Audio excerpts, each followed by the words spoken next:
Hello, hello, beautiful humans of the interwebs. We're trying this again. I will need feedback though. Let me know how this is. I know the starting screen can be a little bit difficult to kind of track it with because it's music and there's a little movement on the screen, but not that much. So let me know now that you've got my face, what it's looking like on y'all's end. Is the audio okay? Can you hear me pretty clearly? Can you... I'm getting a little feedback that there's audio. But the video's quite patchy. G-Man says, well, that was weird. Great. What happened? Am I still here? G-Man says, I was on a stream with the welcome screen and no audio. Okay, but you can hear me now? You seem to be interacting with me, so... Okay, now I see and hear you, but it's still skipping a little. Silly says, audio seems okay, but video's skipping. Audio's good on Panda's end as well, but video's choppy and skippy. Okay,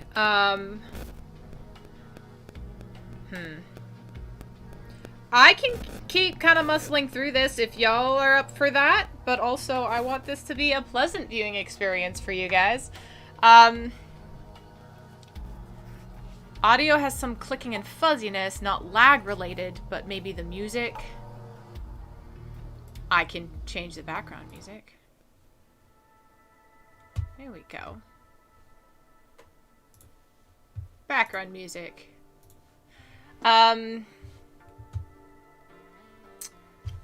Alright. I am slightly out of troubleshooting options that I can do quickly. Let's try a different soundtrack. There we go. This is the soundtrack I use more often. I was trying to switch it up a little bit, but maybe that's making it a little harder. Also, I do this when I'm nervous, so that's probably not helping the audio. All right. Let's see. Everything's smooth now. Oh, spoke too soon. Everything's buffering now. Great. Okay. I'm trying to think of how best to go through with this. We've got a couple of options. I can try to work my way through this. Oh gosh, this video is either unavailable or not supported in the browser. I don't need... What? No, I think I've lost Silly. Black screen, no audio, that message. So Silly can't even hear that I'm receiving these messages. Cool. Is that just on Silly's end, or is that everybody? Is this like a larger scale issue that I was just not aware of? Or,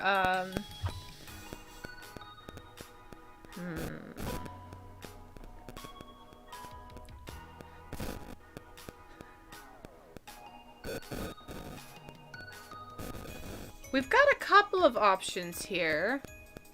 The clicking is back. Oh gosh. Okay, so G-Man's saying now the audio is smooth, but there's a completely black screen. Okay. I might have to call in the cavalry on this one.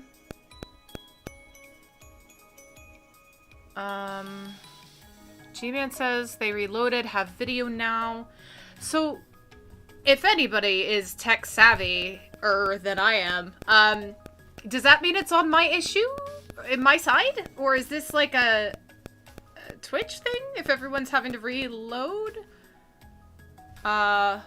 Maybe my phone is too close to the mic? That could be it. I may or may not be, messaging the team for aid. Or there's power issues. I've got the power.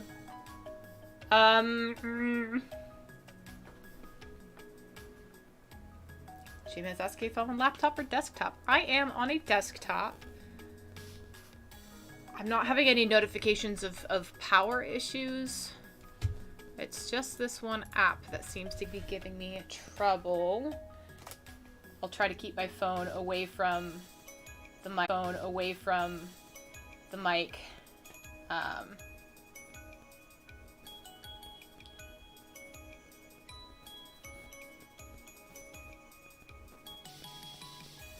Sorry, guys.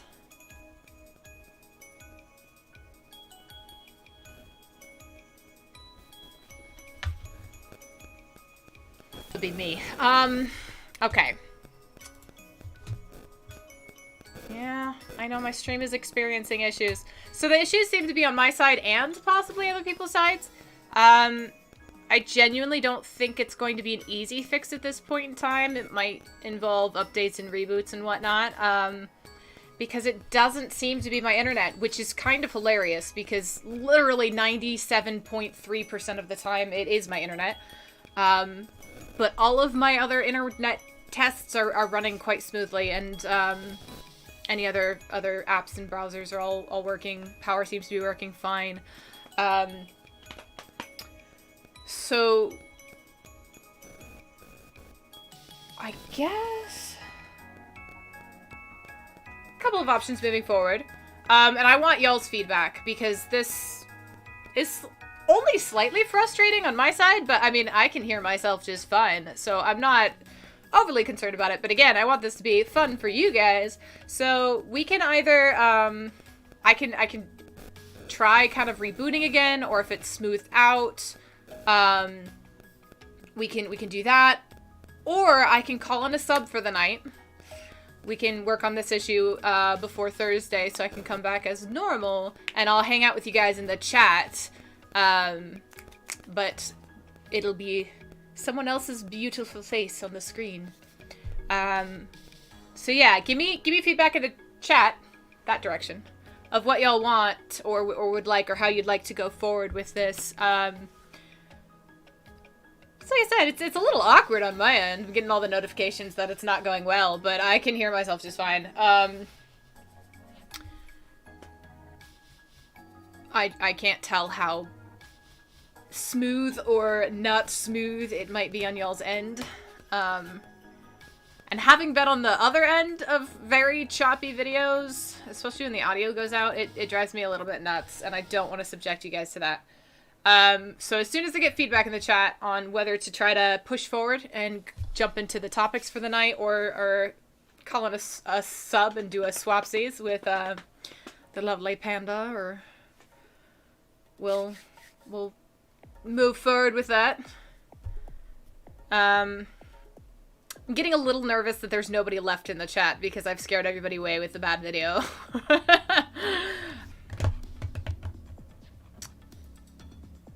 Am I still live? I just also think that I'm getting lots of notifications. Okay, Silly says, I will say very tentatively that the audio and video have calmed down. Audio seems fine, video's back to just being a little choppy, so maybe push forward. Alright, I can run with that. Looks a bit better now, knocks on wood. I'm knocking on wood with you, Panda. Okay, let's run with it. Speed round! No, I'm kidding. But if it gets worse, let me know. We'll work things out on our end with DVSI, so you guys aren't having to deal with anything too fuzzy. It looks like there is a bit of delay in the chat, so thank you guys for still being here. I appreciate that. Alright, awesome. So let's jump right into the news topics for the night. For anyone jumping in for the first time, this isn't how it usually goes, but you know, it's always an adventure, and it's a Monday. So, happy Monday. Thank you for being here with me on eSpot Live. I'm Ellie. This is Rodney. I don't know if I introduced myself this time around. We've restarted this a couple of times by this point in time. So there we go. And on that note, the first news topic I have to babble about is a bit bittersweet, because it's about a community paying respect, which is very sweet, very kind, but the bitter and sad portion to it is we as a community have lost an incredible creator. So Kentaro Miura, the creator of the highly influential manga Berserk, very, very, very influential, has passed away at the age of 54. Fans of this massively talented storyteller have rallied around his work in order to honor his passing. And one such tribute came by way of a of the very passionate Final Fantasy XIV community. So when looking at his work, Berserk immediately comes to mind. That's kind of the first thing that pops up. Ever since its serialization in 1989, Miura's storytelling was absolutely phenomenal. Many people called it a masterpiece. They're not wrong. And gamers in particular owe so very much to this man. From Dark Souls to Final Fantasy, his creative touch has impacted so many stories. And a lot of people have been impacted by his passing, as well as his really banded together to pay respect. There's been YouTubers and gamers and a bunch of different people paying tribute, like I said, especially within that Final Fantasy XIV community. And the publisher Dark Horse Comics also released an official statement saying, Miura-sensei was a master artist and storyteller. Miura-sensei was a master artist and storyteller, and we had the great privilege of publishing several of his finest works, including his masterpiece, Berserk. He will be greatly missed.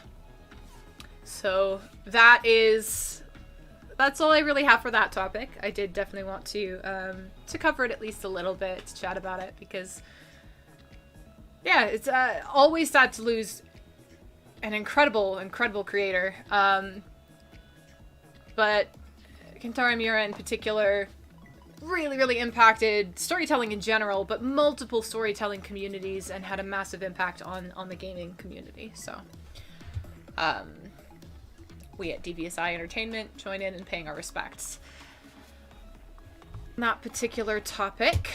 As I continue and move forward to other topics, let me know in the chat how this is going, if you're still able to hear and see me, if it's smoothing out at all.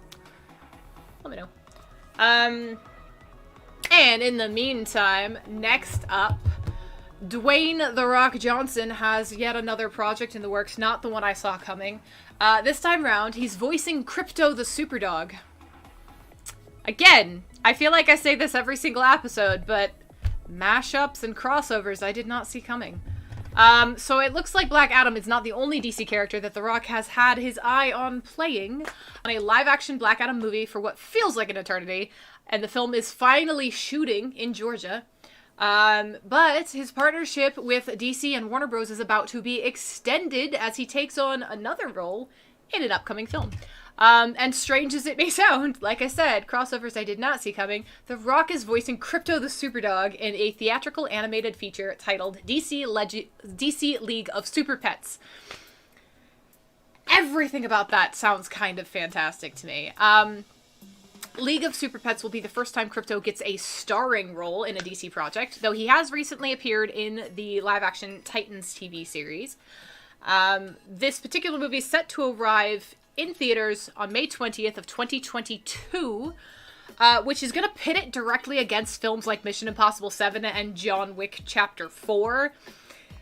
However, given that Super Pets is an animated family film, I'm pretty sure it'll do all right. It's not going to have a trouble carving out its own niche audience, even amongst some heavy competition in that film release world.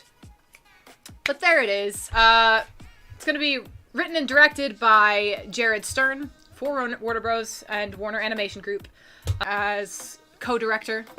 Starring as co-director. That's not how you say it, but I like it. I'm going to keep it. And then, in addition to playing the role of Crypto, Dwayne Johnson will also be producing the film under his $7 production banner. And yeah, they've got a really good group of people together in the production team.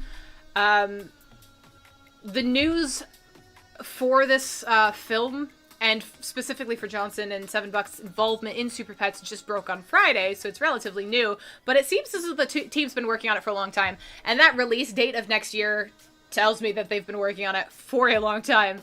Animated films in particular, films in general, take a long time to make, longer than you'd think, I think. And animated films in particular take a very, very long time. So the fact that it's coming out next year says that this has been in the works for probably a number of years.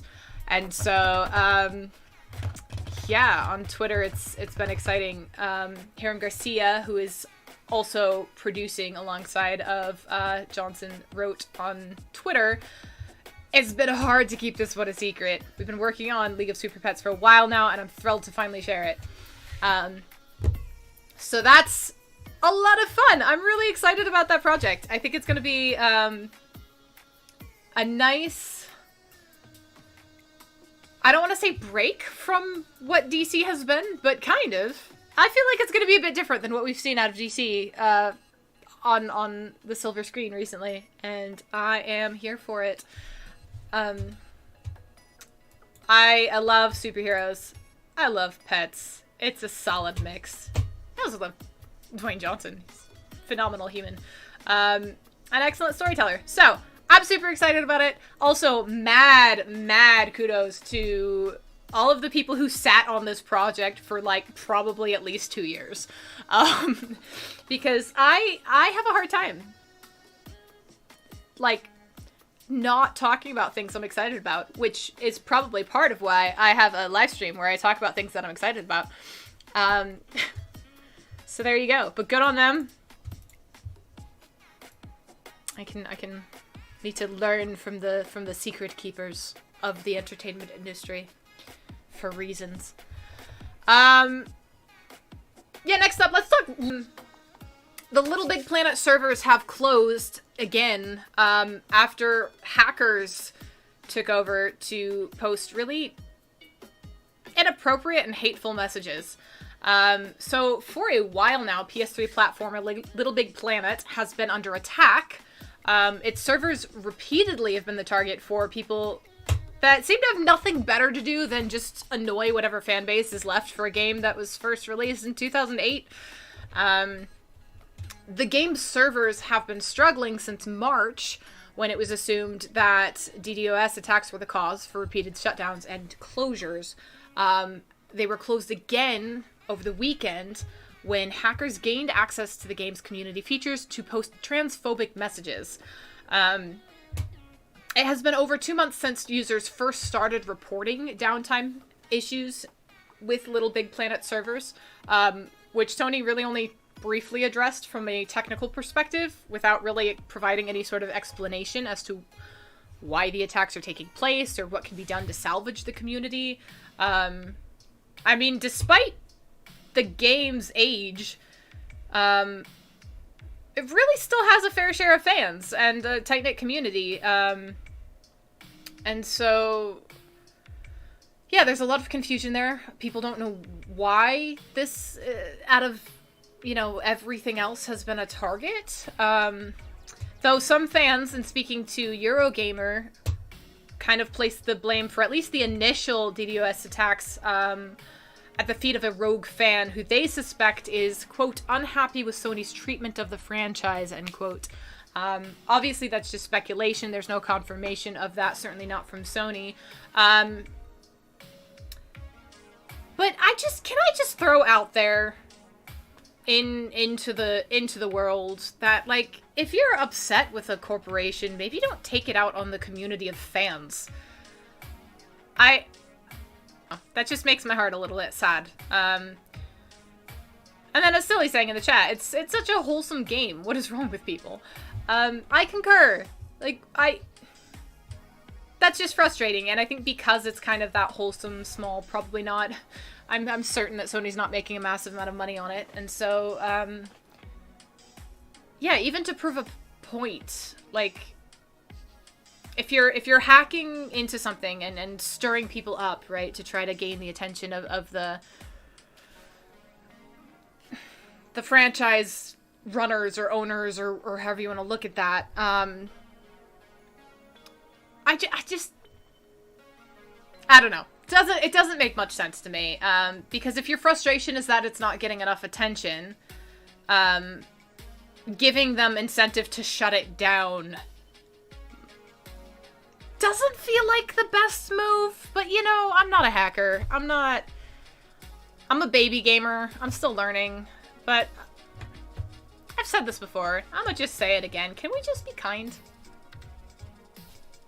Like, I get being frustrated at corporations. For sure. Fine. But to people, can we just be kind? That's all I got on that topic. I feel like I'm kind of bulldozing through this, but I also feel like I don't want to say wasted a lot of time, because it wasn't wasted, but used up a lot of time trying to get everything to start. And I'm also a little bit paranoid that it's gonna just go wonky again, so yeah, we'll see. Next up, who remembers Charlie Bit My Finger? I do. I'm very much of that age of the interwebs with all of those little YouTube videos, wholesome videos that have become memes.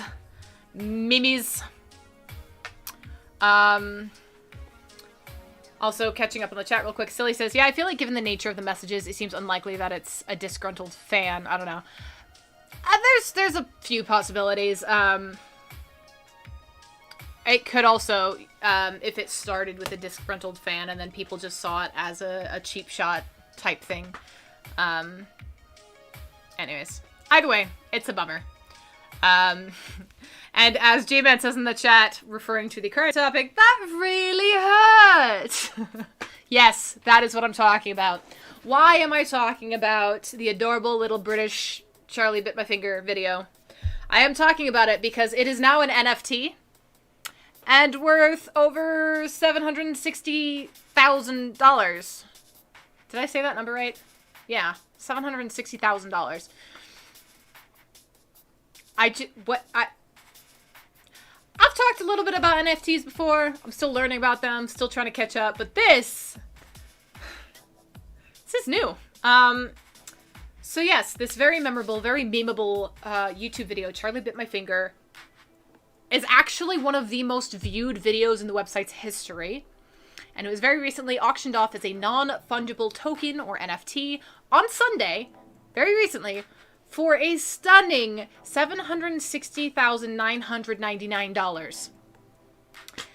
Now that it's been sold, it is set to be deleted from YouTube, according to a website set up by the Davies Car family. There we go.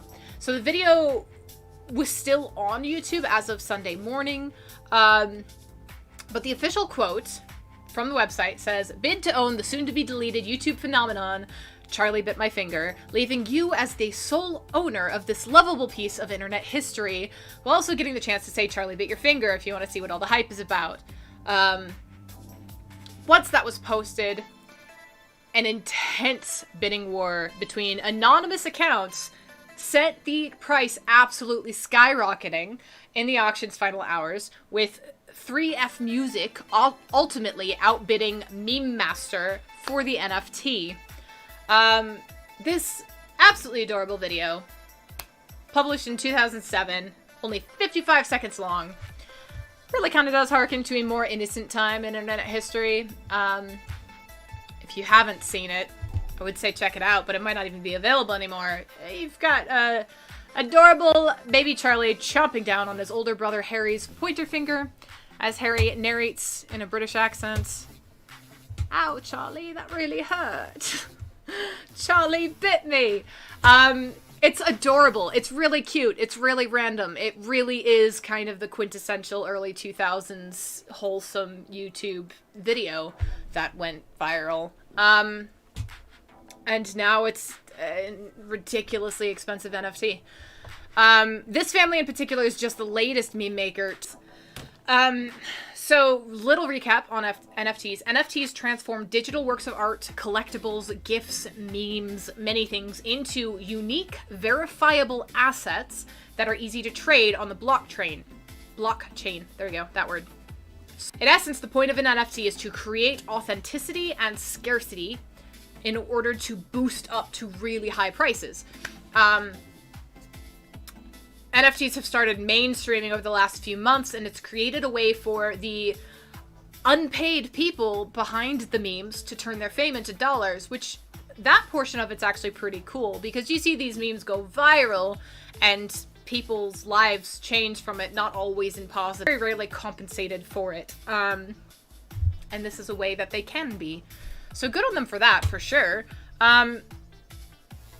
Another example of this is the woman behind the Disaster Girl meme, which is the one that shows a young girl smirking at the camera while a house burns in the background, sold an NFT of the meme last month for 180 Ethereum, which comes to about $425,000. The Charlie Bit My Finger auction actually began on Saturday, which was the 14-year anniversary since the video was first uploaded to YouTube.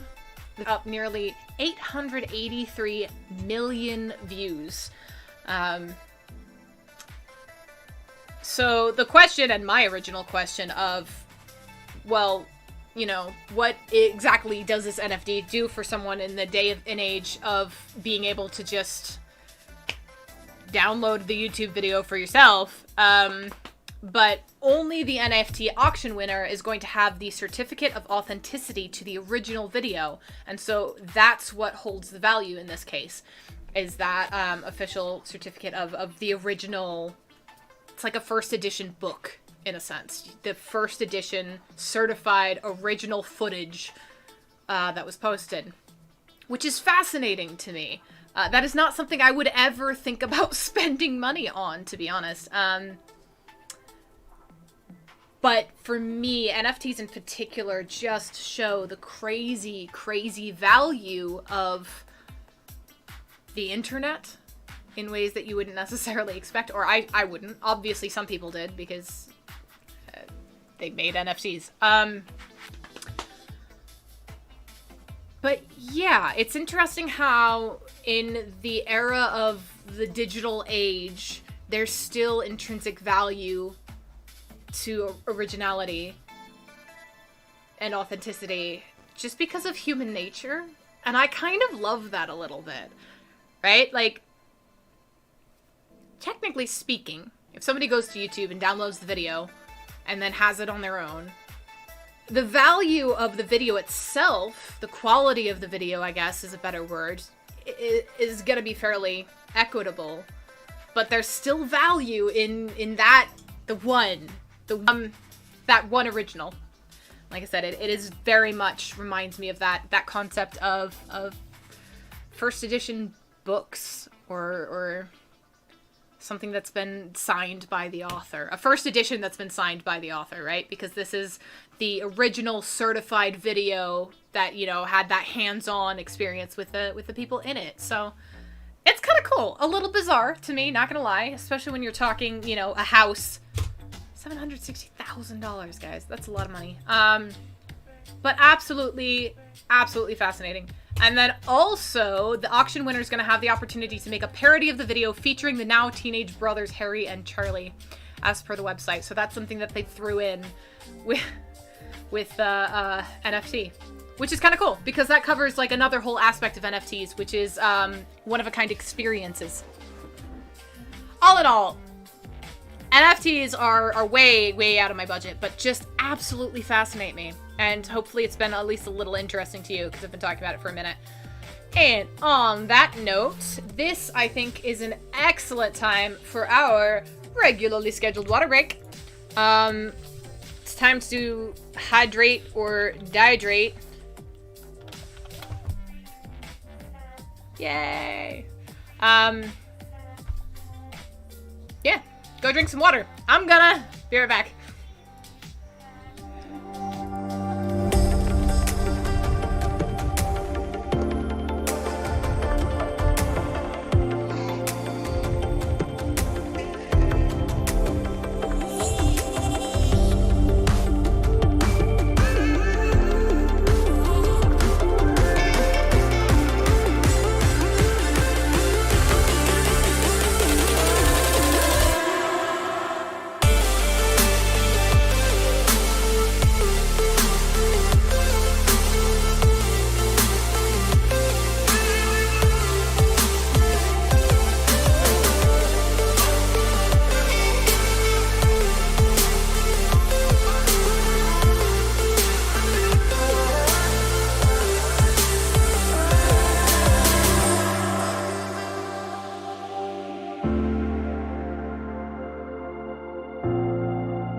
And, Bick! So he goes, everybody drink now!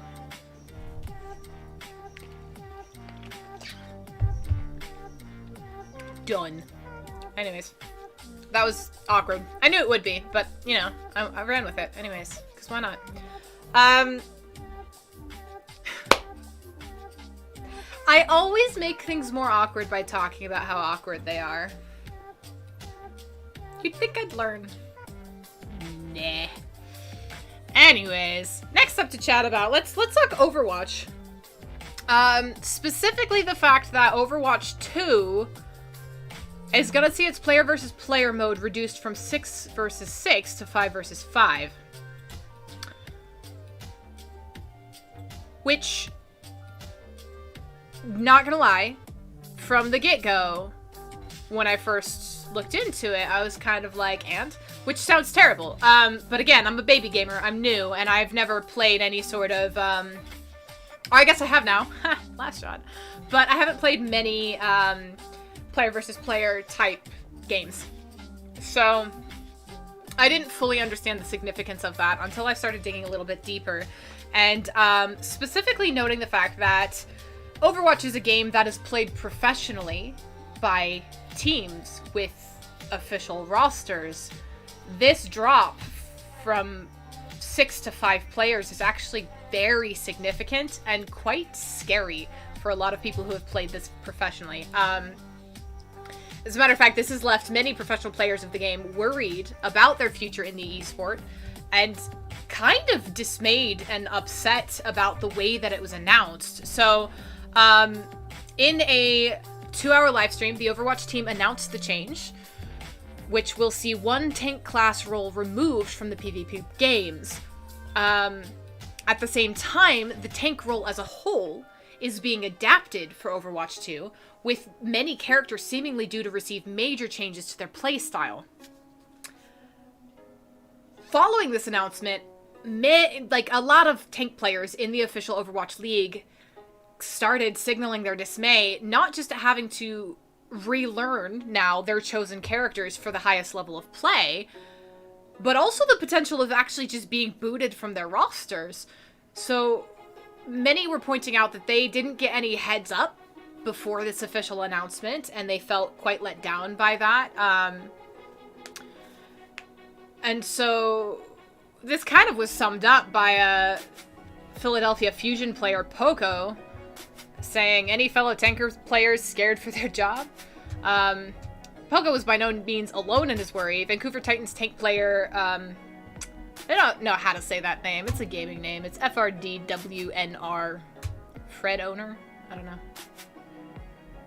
Anyways, this person took to Twitter to express that they felt disrespected by the Overwatch team to make this decision and completely remove a role that people gave up years of their lives to achieve.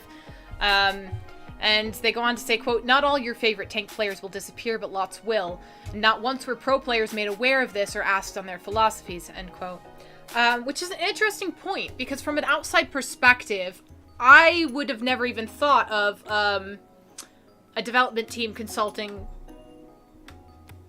I mean, obviously you want feedback for your players, and it makes sense actually to go to the highest level of players for sure, but I wouldn't have thought of the ramifications being this massive, but they really, really are massive ramifications. And then one of the tanks was upset not only at the fact of, you know, the change being made, the change being publicly announced, and them feeling blindsided by it, but the fact that it was announced during an Overwatch League season.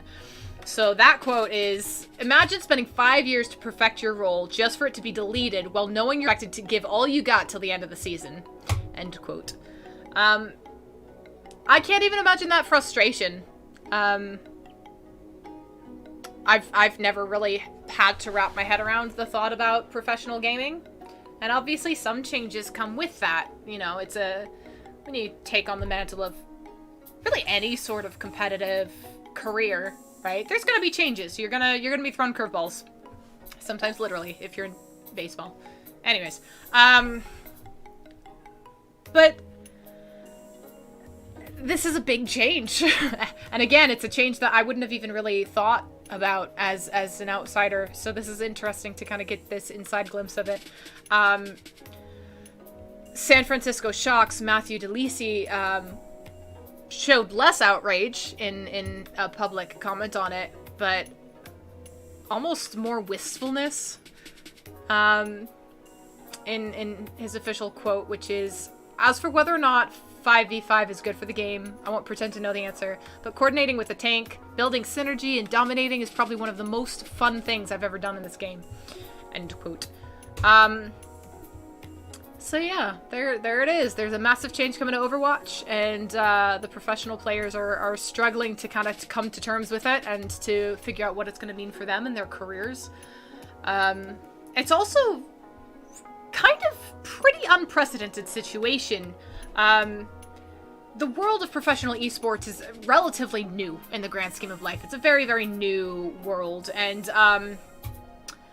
while there have been changes, live games regularly make changes that affect participants and professional players in esports. Sometimes they're, smaller, sometimes they're a little bit larger, but rarely are they impactful to the point of removing an entire individual from a roster, and overhauling the entire gameplay of that same kind of position, if you will. I don't know how it's referred to in gaming. Also worth noting, too, that the pro players won't be able to stick with the original Overwatch either. So this isn't just a matter of, oh, well, you just won't play the sequel, keep playing the original, because both the original and the sequel will include a single linked PvP experience. So removing the sixth player, rather, from the second option is also removing it from the first. Overwatch 2 is not likely launching until 2022 at the very earliest, so the PvP changes will not be made for a little bit of time. And there hasn't been any official announcement made by the Overwatch League or its teams as to how those changes are going to affect rosters and the competition as a whole. So people are still working that out. This announcement in and of itself is relatively new. But that's what I got on Overwatch and professional esports for the day. It's definitely interesting for sure. Next up to chat about, Tiger King's Jeff Lowe has had 70 big cats seized by the feds. And you thought that whole Tiger King drama was over, didn't you? It's never over. It's gonna be in our lives the rest of our lives. Yeah, this is one of those things I'm kind of joking about because it's actually quite sad. U.S. government seized 70 big cats from Jeff Lowe's Animal Park amid allegations specifically of animal neglect. Missed it, and if you did, congratulations. That's impressive, and I don't mean that sarcastically. So Tiger King hit Netflix in March of 2020. Became a fad. I tried to avoid it, but lockdown, COVID. What else are you gonna do? So there you go. In case like I said, if you didn't miss it, the story follows big cat collector and zoo owner Joe Exotic, who lands himself in prison for a murder for hire plot. It's worth watching. It's fun. Crazy, but the series caught the attention not only just of America and the world as a whole, but specifically animal rights activists, as it really dives into the collecting and trading of big cats in America and private ownership of zoos. So Lowe in particular has found himself in trouble for repeated offenses of animal abuse and neglect. In the series that is on Netflix, Lowe betrays Exotic and shiftily seizes ownership of the GW Zoo. When that controversial zoo was shut down due to the neglect allegations, Lowe opened another park and continued with the same treatment of the animals. So this was actually reported by NBC News. 70 big cats from Lowe's Tiger King Park were seized by the feds after allegations of neglect. The specific allegations were the animals not having proper shelter, food, or specialized veterinary care of the Endangered Species Act. The park was inspected 3 times, and the Lowe's were cited repeatedly for failing to comply with court orders. Lowe has denied the allegations, claiming to be the victim of a smear campaign, but had agreed to hand over the animals in order to resolve the civil complaint. These charges were first filed in November when Lowe was accused of inhumane animal treatment. The charges emphasize that the Lowes easily could have been the deaths of some of these cats, but chose not to. Despite his denial of the allegations, some of the cats taken in January were in terrible conditions. I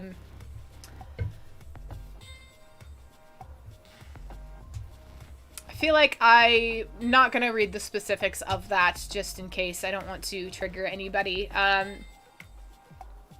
But if you're interested or would like to know more, the information is definitely out there for you to look into. But it's worth talking about the fact that it's down to, and what I think Tiger King kind of brought to light is these animals are not meant to live in captivity. And individuals don't really have the resources to properly care for them. And when you actually come down to, like, the nuts and bolts of this particular topic, individuals should not be allowed to privately own and exploit animals in the name of a zoo for their own personal gain. And the ease in which one can just purchase a tiger and open a zoo is very, very concerning. So hopefully this particular seizure of cats is just the beginning of government kind of clamping down on private ownership to protect this vulnerable species.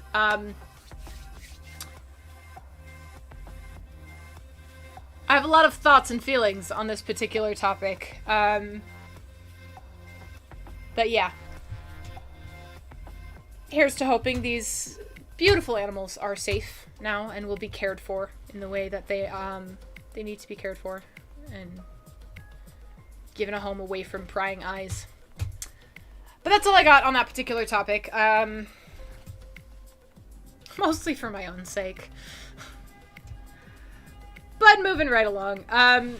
There's no real solid transition away from that, but Netflix.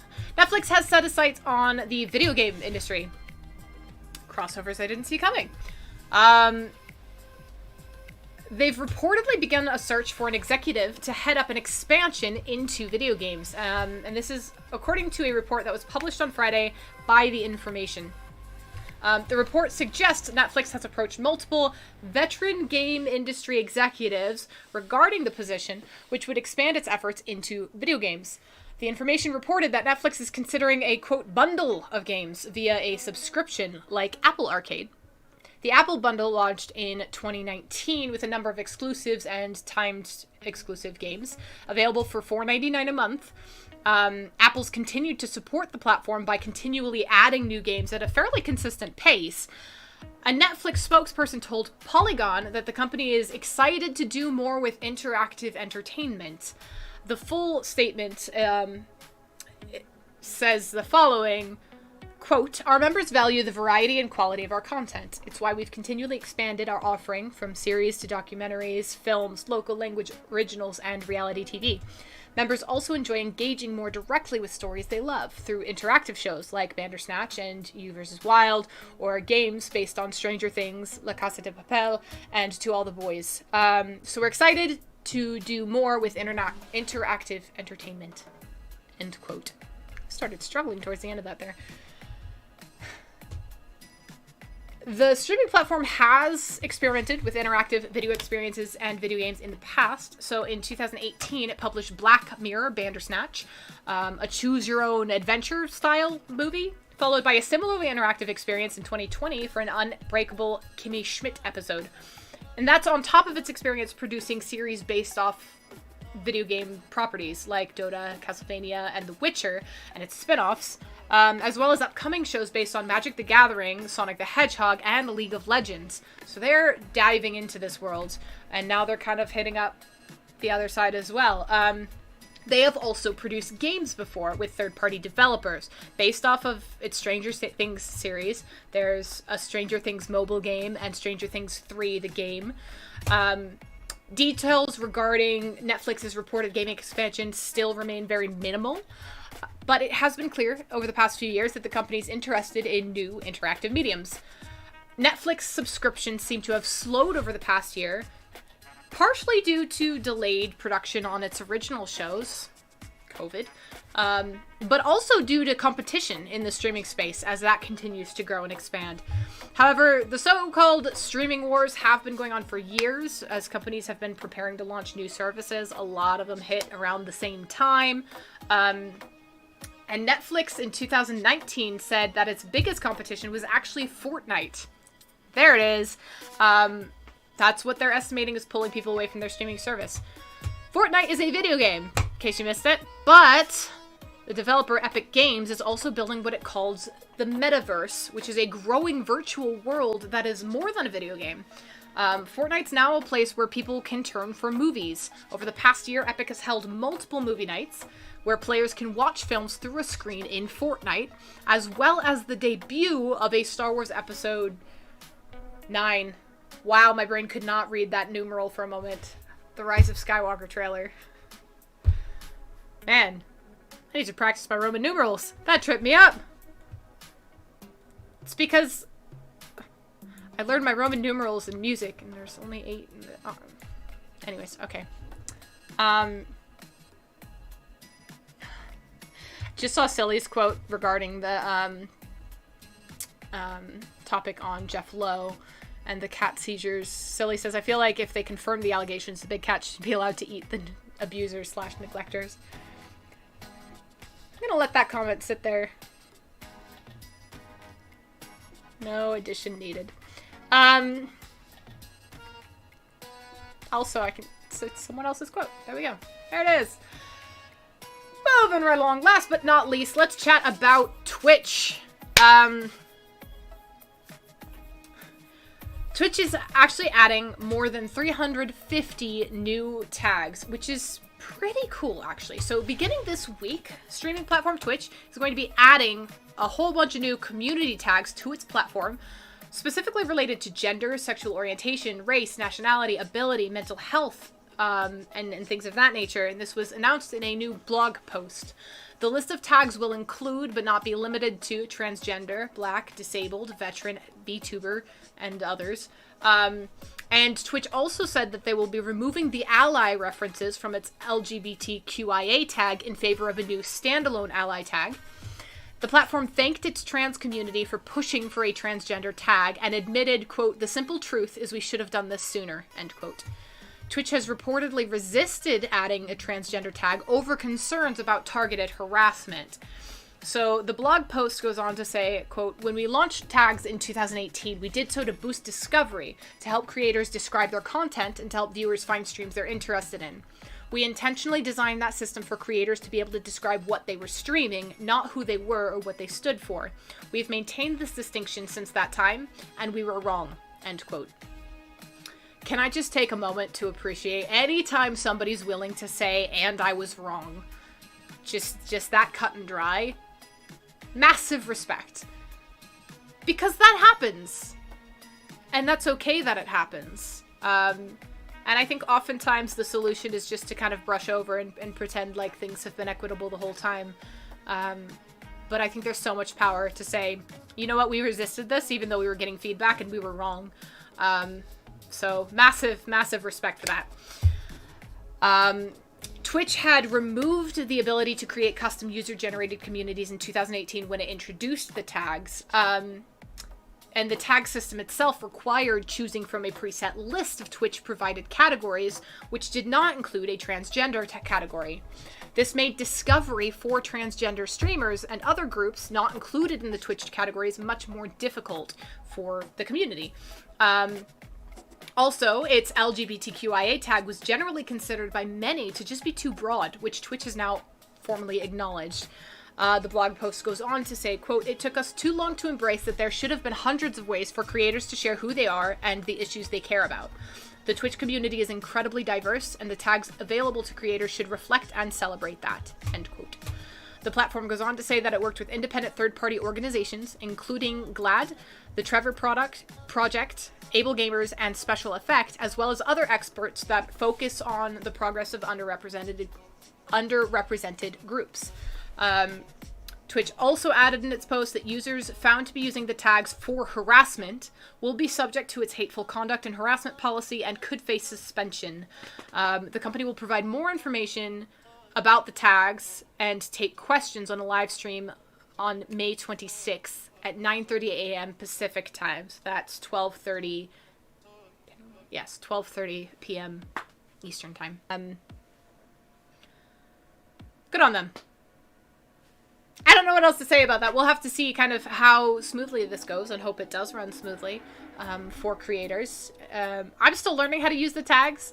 I am a little bit spoiled, especially with eSpot Live, because I've got that DVSI team behind me that helped me out with the tags. But with my own stream, I'm still learning how to use them, and I half the time don't use them correctly, or enough, or at all. So I'm very curious to see how this is going to expand. And it makes me kind of want to look into it a little bit more, see what kind of tags are available. But yeah, I think I kind of jumped the gun and said what I needed to say in the middle, which is kudos to them for specifically saying we were wrong. I just really think that that's a very powerful thing when you're making a change or a shift of any kind, really. So there you go.